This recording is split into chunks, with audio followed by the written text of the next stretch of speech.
ठीक है, I card इन लोग का देख लीजिए, बन के आ जाना चाहिए। हेडिंग दीजिए पोजीशन। ठीक है, पोजीशन बहुत इंपॉर्टेंट फैक्टर है। ये इतना इंपॉर्टेंट फैक्टर है कि ये LIC का ऐड देखा है आपने? LIC का ऐड देखा है?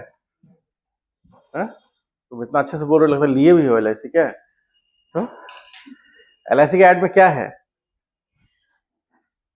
LIC के ऐड में क्या खासियत है? ऐड देखे लेकिन खासियत नहीं पता। हम पढ़ाई के रिलेटेड कोई चीज नहीं पूछेंगे, हम ऐसे ही फालतू फालतू चीज पूछेंगे, क्योंकि पता है कि आप लोग बहुत पढ़ के आए हैं। ठीक है, तो LIC के ऐड में बोलता है कि मतलब कोई पर्टिकुलर स्कीम के बारे में बताता है, ये स्कीम जीवन के साथ भी और जीवन के LIC ऐसे बोलता है ना। ठीक है, तो ये पोजीशन जो है 11th के साथ भी और 11th के 12th में भी काम आएगा। और यदि गलती से आपने इंजीनियरिंग लिया, जो गलती मैंने की है, यदि आपने भी वही गलती की तो इंजीनियरिंग में भी काम आएगा। ठीक है, कैसे काम आएगा आगे देखेंगे। आइए, हेडिंग है पोजीशन, बहुत ही आदरणीय टॉपिक है ये। इसकी आदरणीयता इस बात पर डिपेंड करती है कि यह कितना कॉम्प्लेक्स बना देता है किसी सिचुएशन को। जब आप बात करते हैं मोशन का, कोई बॉडी मोशन कर रहा है, जैसे आप बात करते हैं, कल हमने डिस्कस किया था, तो मान लीजिए सपोज करें कि एक कार है जो किस पोजीशन पे है? ए पोजीशन पे है। और ए पोजीशन पे है कार, उसकी खासियत क्या है कि ए पोजीशन पे है और इस पोजीशन से वो आगे जाना चाह रहा है इस, और यहां पर इनिशियल स्पीड u बराबर सपोज 10 मीटर पर सेकेंड है उसका initial speed. Initial time t1 is equal to 0 है मान लीजिए, या फिर हम कुछ और उसका वैल्यू रख देते हैं। चलिए कुछ और वैल्यू रख देते हैं, मान लीजिए कि t1 बराबर यहां 0 ना रख करके t1 बराबर, या फिर ऐसे कर लीजिए t is equal to t1 लिख लीजिए। ठीक है, u इनिशियल वेलोसिटी उसका मिला हुआ है।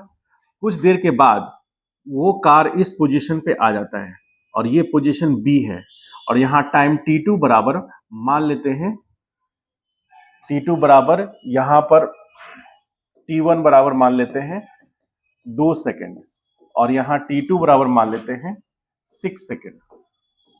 ठीक है, तो कार A से B तक गया, इनिशियल स्पीड को अभी जस्ट रहने दीजिए, और B पोजीशन पे आया, तो यहां का पोजीशन मान लीजिए ये हमारा रेफरेंस पॉइंट है। रेफरेंस पॉइंट, तो रेफरेंस पॉइंट मतलब जिसके रेफरेंस में हम सारा डायमेंशन मेजर कर रहे हैं। ठीक है, उसको हम लोग बोलते हैं रेफरेंस पॉइंट। अब ये रेफरेंस पॉइंट की खासियत क्या है कि यहां पर जो भी हम पोजीशन लेंगे उसको हम 0 0 लेके चलेंगे। इस पोजीशन को हम क्या मानेंगे? 0 0। तो यानी कि x इनिशियल 0, x इनिशियल मतलब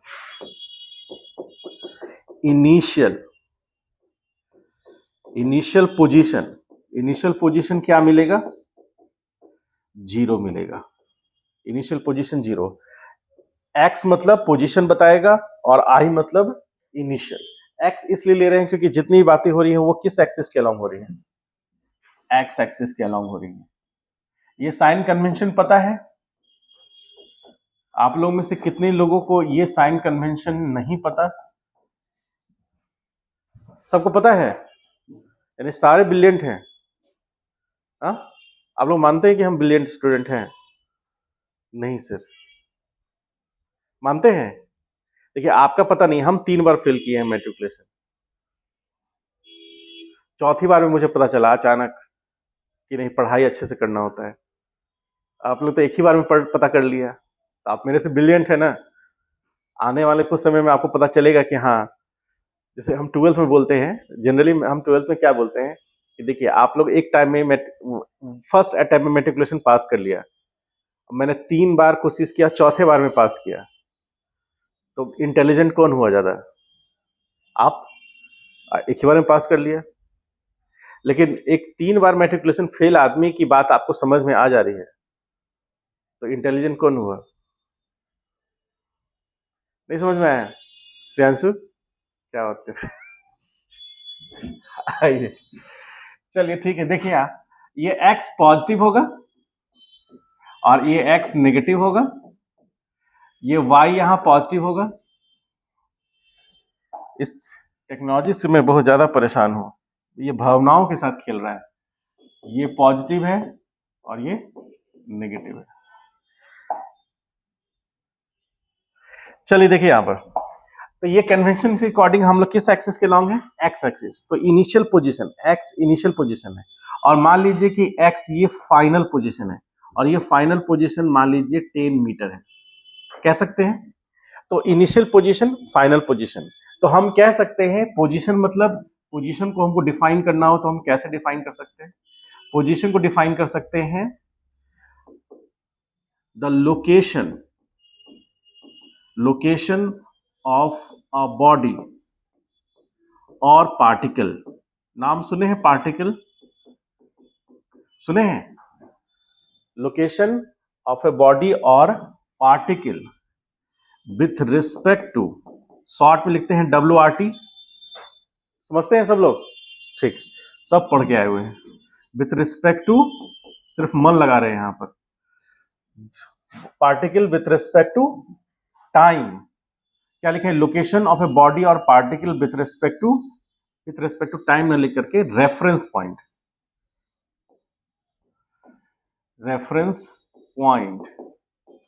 इज नोन एज, क्या होगा? Known as position. It is a relative term. ठीक है, ये एक क्या है, कौन सा टर्म है? अभी लिखिए नहीं, ओहो अभी लिखिए मत, अभी एकदम नहीं लिखना है। ये सब तो वहां से ऐसे सेव करेंगे, आपके पास भेज देंगे, चला जाएगा। मुद्दा वो नहीं है, मुद्दा क्या है? फिजिक्स जो है, फिजिक्स जब मैंने बीटेक करने के बाद सोचा कि मैं कौन सब्जेक्ट पढ़ाऊं, तो मैंने देखा सबसे पहले कि सबसे डिफिकल्ट कौन है, तो पता चला फिजिक्स। साइंस में सबसे डिफिकल्ट माना जाता है, हम नहीं कहते, टॉपर भी कहते हैं इस बात को, और आने वाले समय में आप भी मानिएगा। ठीक है, जैसे आज हम पढ़ाएंगे कि बॉडी इधर जा रहा है, फ्रिक्शन इधर लग रहा है, कल हम पढ़ाएंगे बॉडी इधर जा रहा है, फ्रिक्शन इधर लग रहा है, फिर अगले दिन पढ़ाएंगे बॉडी वहीं रुका हुआ है लेकिन फ्रिक्शन पीछे लग रहा है। समझ गए? फिर आपको बोलेंगे नहीं बॉडी यही है, फ्रिक्शन इधर लग रहा है। फिजिक्स का सबसे इंपॉर्टेंट कोर पॉइंट माना जाता है मैकेनिक्स आपका अच्छा हो गया, इसका मतलब है कि फिजिक्स का आधा पोर्शन आपका अच्छा हो गया। अब मैकेनिक्स को समझने के लिए आपको अपना इंट्यूशन को बेहतर करना पड़ेगा, एकदम अच्छे लेवल पे करना पड़ेगा। कार का व्हील घूम रहा है, आप ऐसे देख रहे हैं, कार का व्हील ऐसे घूम रहा है, तो कार का व्हील ऐसे घूम रहा है, तो ये आपके पॉइंट ऑफ व्यू से किस क्लॉकवाइज या एंटी क्लॉकवाइज है? ये क्लॉकवाइज। तो फ्रिक्शन उस व्हील पर किधर लगेगा?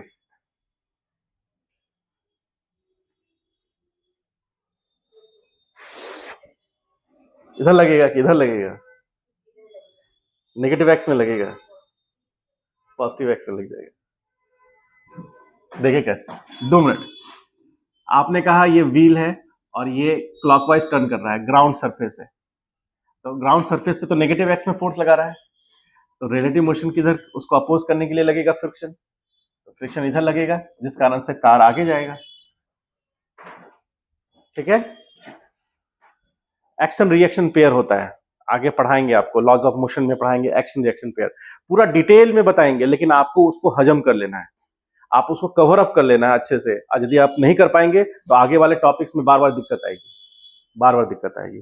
देखिए सबसे पहले इंट्यूशन होता है, इंट्यूशन के बेस पर हम मैथमेटिकल लॉ बनाते हैं, और वो मैथमेटिकल लॉज जो होते हैं वो मैथमेटिक्स बेस्ड होते हैं। उसके पीछे का क्या बेसिक कॉन्सेप्ट होता है? Physical concept. हमको पता है कि पेन को छोड़ेंगे तो नीचे जाएगा, जैसे जो नीचे जाएगा स्पीड बढ़ेगा, तो हमने एक लॉ बनाया, और वो लॉ कौन सा था? v बराबर u प्लस ए टी। यदि फाइनल वेलोसिटी इनिशियल वेलोसिटी से ज्यादा होगा, कब? जब एक्सेलरेशन और टाइम होगा। टाइम तो होगा ही होगा, अब पेन को छोड़ेंगे तो नीचे जाएगा, तो स्पीड बढ़ेगा कि घटेगा? बढ़ेगा। तो स्पीड बढ़ने का कारण क्या हुआ? उस पर लगने वाला फोर्स, जिस कारण से एक्सेलरेशन आया।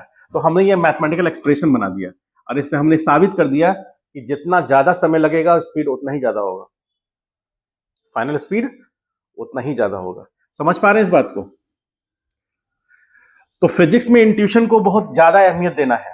अब आइए यहां पर, ये एक रिलेटिव टर्म है, ये एक रिलेटिव टर्म है, इसीलिए हम किसको कहते हैं, ये एक रिलेटिव टर्म है, इसीलिए हम लोग मोशन को भी क्या कहते हैं, motion is also a relative, also a relative term. ठीक है। पोजीशन की बात क्यों कर रहे हैं, पोजीशन की बात इसलिए कर रहे हैं क्योंकि पोजीशन किसी पार्टिकल का यह तय करता है कि पार्टिकल किस स्टेट में है। तो हम यहां लिख सकते हैं the position of a particle says that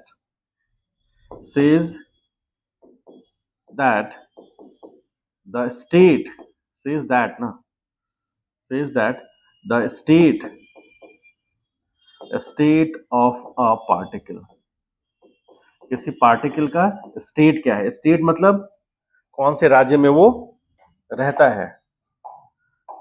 समझ गए?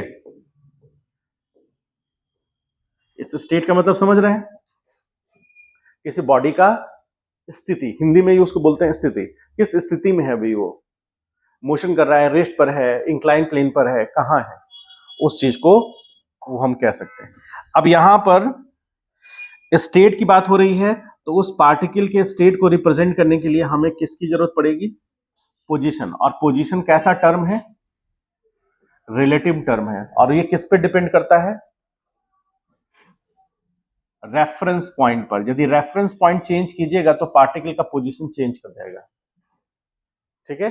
जैसे मान लीजिए, सपोज करें कि ये पोडियम मेरा रेफरेंस पॉइंट है, ठीक है, इस पोडियम मेरा रेफरेंस पॉइंट है, उस पोडियम से हम अभी 1 मीटर डिस्टेंस पर हैं, तो 1 मीटर डिस्टेंस पे है, समय बीत रहा है, हम रुके हुए हैं, तो मेरा पोजीशन इसके रिस्पेक्ट में चेंज नहीं हो रहा है टाइम के साथ, क्योंकि टाइम तो बीतेगा ही बीतेगा, टाइम को आप रोक सकते हैं नहीं, तो टाइम तो बीतेगा ही बीतेगा। मेरा पोजीशन अभी 1 मीटर पे है रेफरेंस पॉइंट से, तो टाइम के बीतने के साथ साथ मेरा पोजीशन चेंज हो रहा है क्या, तो क्या चेंज नहीं हो रहा है, पोजीशन। इसीलिए हम क्या कह पा रहे हैं कि बॉडी रेस्ट पर है। ठीक है। अब 1 मीटर से हम आगे बढ़ रहे हैं, जैसे जैसे समय बीत रहा है मेरा रेफरेंस पॉइंट के रिस्पेक्ट में पोजीशन चेंज हो रहा है, तो हम कह सकते हैं कि अब हम मोशन में हैं। तो मोशन को डिफाइन करने से पहले, मोशन को एक्सप्लेन करने से पहले हमें किस पैरामीटर को पहले एक्सप्लेन करने की जरूरत है, पोजीशन को। पोजीशन एक ऐसा पैरामीटर है जो इस बात को प्रूफ करता है, साबित करता है, इस बात को इलस्ट्रेट करता है कि कोई भी बॉडी का स्टेट क्या है। Either body would be in stationary state और in motion state. Motion is also a state and there are different states in motion also. Body के पास एक्सेलरेशन है, बॉडी के पास प्रॉपर वेलोसिटी है, बॉडी रेक्टिलिनियर पाथ में है, body curvilinear path पर है, बॉडी किस तरह के नेचर को रिप्रेजेंट कर रहा है, उन सारी चीजों पर काम होगा, बातें होंगी, लेकिन स्टेप बाय स्टेप होगा। तो उसमें सबसे इंपॉर्टेंट और सबसे इनिशियल टॉपिक कौन सा रहेगा, पोजीशन। और पोजीशन का डिपेंड होना रेफरेंस पॉइंट पर होता है, यानी रेफरेंस पॉइंट फिक्स कर दिया हमने, एक फिक्स रेफरेंस पॉइंट यूज कर रहा है कि उसको ले लिए, अब उसके रिस्पेक्ट में बॉडी के मोशन को हम डिफाइन कर सकते हैं। मान लीजिए पोडियम यहां आ जाए और पोडियम के चारों तरफ हम घूमने लगे, तो मेरा पोजीशन चेंज होगा। हाँ बोलो। My question is simply, if we place podium this particular position and I complete a circular path with respect to that podium with a particular radius, तो क्या मेरा पोजीशन चेंज होगा, बोलिए बोलो। होगा। मान लीजिए ये पोडियम है और उसके चारों तरफ हम ऐसे घूम रहे हैं with a fix radius r, तो क्या ए पोजीशन पे यहां है, फिर यहां बी पोजीशन, ये सी डी ई। बताइए, ए से बी गए, बी से सी गए, सी से डी गए, सी डी से ई गए, तो क्या हम ऐसा कह सकते हैं, कैन बी से the position of a body और अ पर्सन इज चेंजिंग और नॉट?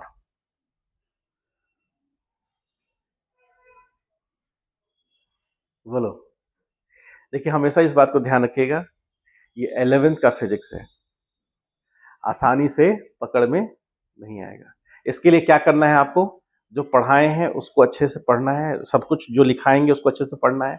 पैरेलल में एक टेक्स्ट बुक एनसीईआरटी फॉलो करना है। यदि आपने 9th-10th में एनसीईआरटी फॉलो किया है तब तो आपको आराम से पढ़ने में दिक्कत नहीं आएगी, लेकिन आज ही आपने तय किया कि नहीं हमको एनसीईआरटी पढ़ना चाहिए, तब वो थोड़ा दिक्कत करेगा। ठीक है, एनसीईआरटी का अपना ही एक लैंग्वेज है। एनसीईआरटी के जो प्रोफेसर हैं जिन्होंने एनसीईआरटी बुक्स लिखा है, वो ये मान के चल रहे हैं कि स्टूडेंट ऑलरेडी पीएचडी किया हुआ है, दूसरी बार उसका इच्छा है पीएचडी करने का। ठीक है, इस लेवल पे उन्होंने लिखा है, उस स्टूडेंट को ये तो पता ही होगा। ठीक है, उन्होंने ये सोच करके लिखा है, समझे? तो आपको शुरुआत में पढ़ने में दिक्कत आएगी, लेकिन हाँ आप पढ़िएगा तो धीरे धीरे धीरे धीरे यदि आपको दिक्कत आ रही है तो धीरे धीरे वो दिक्कतें दूर हो जाएंगी। लेकिन पढ़ना तो चाहिए ही आपको, समझ गए? हम उन टीचरों में से एक नहीं है जो आपको कहेंगे कि बस हम जो पढ़ा देंगे वही काफी है।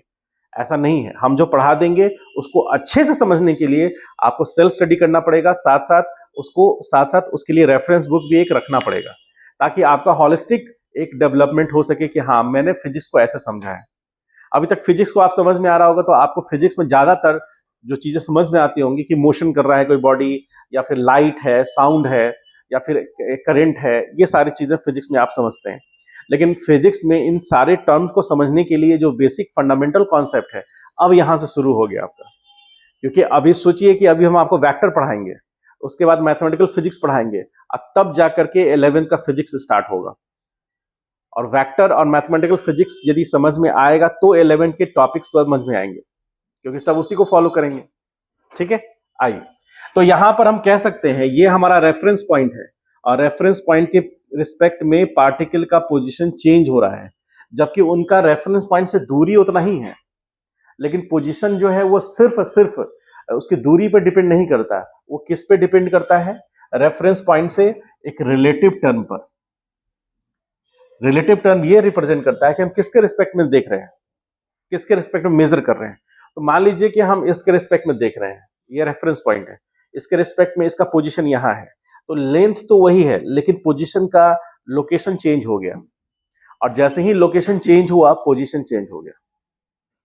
ठीक है, हालांकि डिस्टेंस उतना ही रह गया। इस टाइप के मोशन को हम लोग सर्कुलर मोशन में काउंट करते हैं। अब जैसे यहां पर क्या हो रहा है, ये हमारा रेफरेंस पॉइंट है, यदि ये हमारा रेफरेंस पॉइंट है तो रेफरेंस पॉइंट पर क्या हो रहा है, यहां पर x इनिशियल क्या मिला, हमें 0 मिला, लेकिन जैसे जैसे पोजीशन चेंज हुआ तो पार्टिकल का जो पोजीशन अलग अलग आया, मतलब लोकेशन चेंज हो गया। अब रेफरेंस पॉइंट ये है, तो इस रेफरेंस पॉइंट के रिस्पेक्ट में उसका पोजीशन चेंज हुआ, या रेफरेंस पॉइंट के रिस्पेक्ट में उसका लोकेशन चेंज हुआ, तो हम कहेंगे कि पार्टिकल के पास पोजीशन चेंज हुआ। और यदि पोजीशन चेंज नहीं होगा टाइम के रिस्पेक्ट में तो बॉडी रेस्ट पे कहलाएगा, और यदि टाइम के रिस्पेक्ट में पोजीशन चेंज होता चला गया तो बॉडी मोशन में कहलाएगा। समझ गए? और पोजीशन को और बेहतर तरीके से हम लोग वेक्टर की तरह समझेंगे। जब वेक्टर पढ़ेंगे ना तो वहां पर पोजीशन वेक्टर आएगा जो आपको और अच्छे से लोकेट करेगा। अभी तक जो आपके 9th क्लास में जो आपने पढ़ा था उसके बेस पर हम ये बताए कि रेफरेंस पॉइंट पे डिपेंड करता है पोजीशन, उसका किसी बॉडी का लोकेशन डिपेंड करता है उसका पोजीशन, और यदि पार्टिकल का पोजीशन टाइम के रिस्पेक्ट में चेंज हो रहा है तो वो मोशन में कहलाएगा, और टाइम के रिस्पेक्ट में उसका पोजीशन चेंज नहीं हो रहा है तो वो रेस्ट में कहलाएगा। समझ गए? तो इसी में जस्ट हम एक पॉइंट ऐड करें, लिखना चाहें, if the position of a particle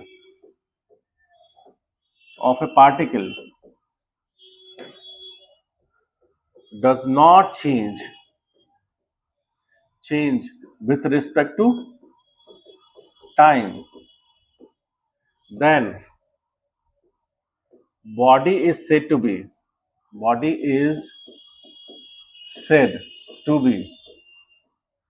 in rest. Rest में कहलाएगा, बोलिए क्या कह रहा है? The position of a particle does not change with respect to, क्या लिखे, time, then body is said to be in rest state. And if position changes with respect to, बोलिए, time, then it is said to be in motion। Body किस में कहलाएगा? Motion में कहलाएगा। तो हमारे लिए इंपॉर्टेंट बात क्या है? ये मोशन होना और रेस्ट स्टेट में। तो रेस्ट या मोशन स्टेट कह लीजिए, मोशन स्टेट भी कह सकते हैं उसको, स्टेट में कह सकते हैं, मोशन स्टेट भी कह सकते हैं।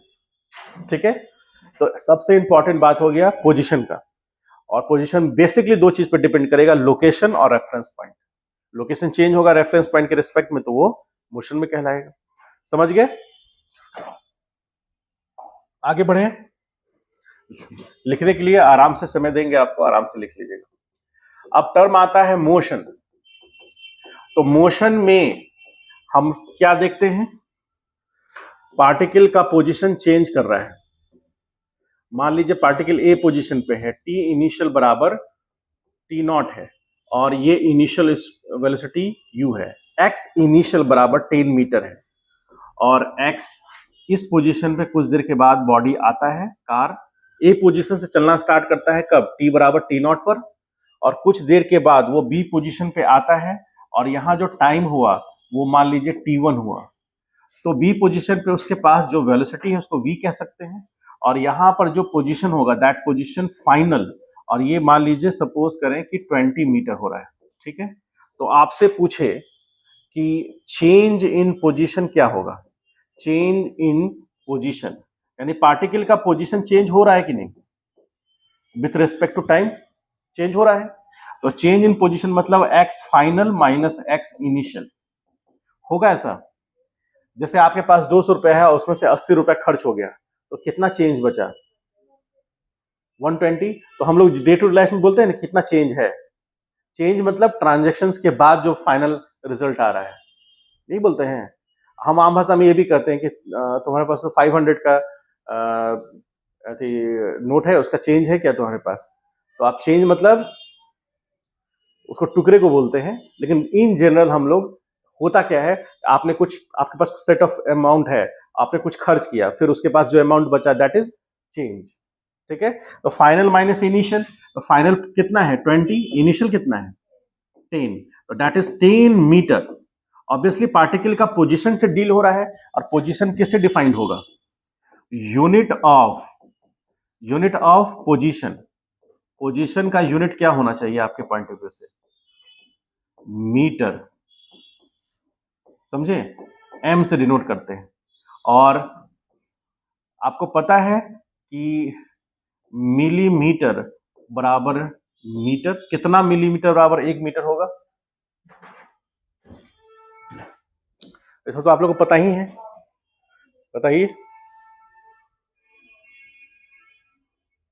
बोलो। तो चश्मा क्यों खोल दी? 1000 बोल दिए हैं, बाकी आप अपना समझ लीजिए सर, जिधर लगाना है लगा लीजिए। देखिए हम पहले ही बोल दिए हैं कि हम 3 बार फेल किए हैं, आप 1 बार में पास किए हैं, आपकी जिम्मेदारी ज्यादा है। बोलो, 1/100 किधर लगाना है? एम की तरफ कि मिलीमीटर की तरफ?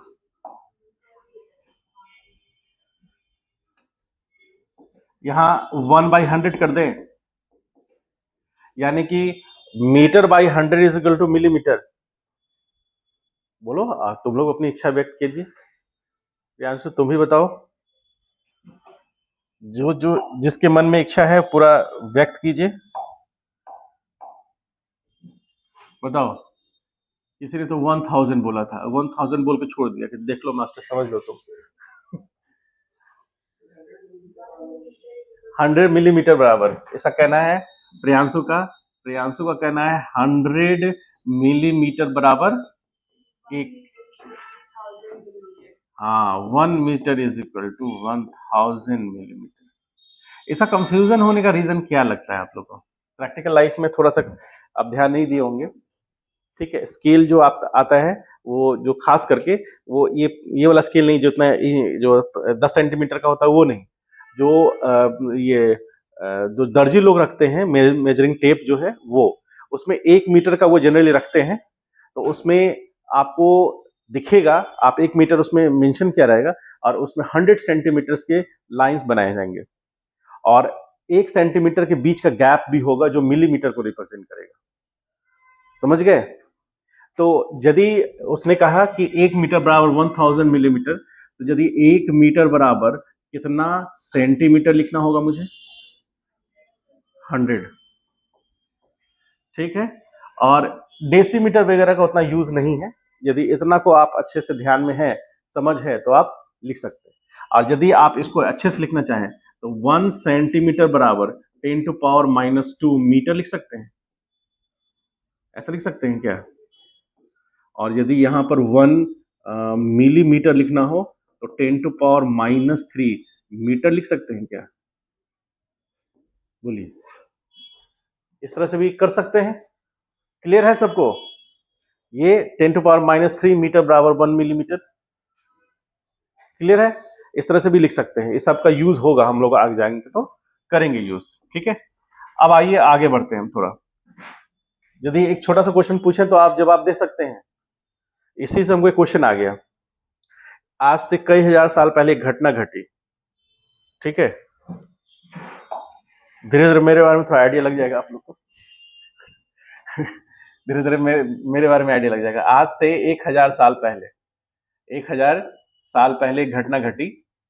क्या हुआ कि मेरे घर के पास एक ठेला वाला आया, ठीक, और उस पर उसने तारबूज रखा, नहीं पपीता रखा।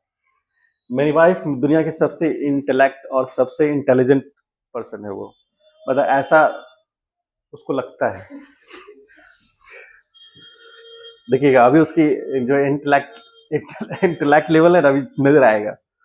अब ये ठेला वाला निहायती तेज तरार आदमी, इस आदमी ने बोला पपीता। मेरी वाइफ फर्स्ट फ्लोर से बोले कि कैसे है पपीता, तो उसने बोला 35।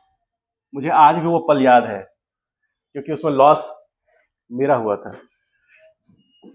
35 रुपए पर केजी इस पपीते वाले ने बोला। मेरी वाइफ ने एक पपीता पिक कर लिया और इसका वजन जब उसने कराया तो 1150 ग्राम आया, ठीक। पपीता वाला पढ़ा लिखा नहीं है, मेरी वाइफ पीएचडी कर रही है। लेवल समझ रहे हैं? पढ़ा लिखा पीएचडी। तो अभी क्या होने वाला है? पीएचडी पढ़ा लिखा। देखिए कैसे निकलेगा, ठीक है। अब मेरी वाइफ पूछ रही है कि कितना पैसा आपको देना है, पैसा, ठीक है। मेरा हिंदी थोड़ा सा कमजोर है, थोड़ा देख लीजिएगा। मेरी वाइफ ने पूछा कितना पैसा आपको देना है मुझे। तो पपीते वाले ने बोला कि मैडम ऐसे तो 44.5 रुपया हो रहा है, लेकिन चलिए आप 45 रुपया दे दीजिए, 50 पैसा तो आप दे नहीं पाएंगे। मेरी वाइफ ने बोला कि अरे बाप रे, बेचारा का 50 पैसा ही तो ज्यादा ले रहा है, 45 रुपया डन, लाओ क्यूआर कोड लाओ, डन। 45 पपीता वाला खुशी खुशी चला गया। मैंने जब 1000 साल पहले की कहानी है, जब 630 ईसा पूर्व जब हम घर पहुंचे तो मैंने पूछा कि पपीता कितने का है, कितना का पपीता? बड़ा सा पपीता था। मेरे वाइफ ने बोला कि अरे बेचारा 45 आया था, 40 रुपया, 45 रुपये हम दे के उसको बोल दिए, जाने गरीब आदमी। ठीक, इसका कितना दाम होगा? मैंने पूछा। तो आप निकाल के बता दीजिए। अब आपको क्वेश्चन दे रहे हैं, निकाल के बताइए, निकाल के बताइए। क्वेश्चन समझ गए? 35 रुपए और कितना हुआ एक पपीते का वजन? हाँ, तो आपको बताना है कि कितना कॉस्ट हुआ उसका। ये एक सच्ची घटना पे आधारित है।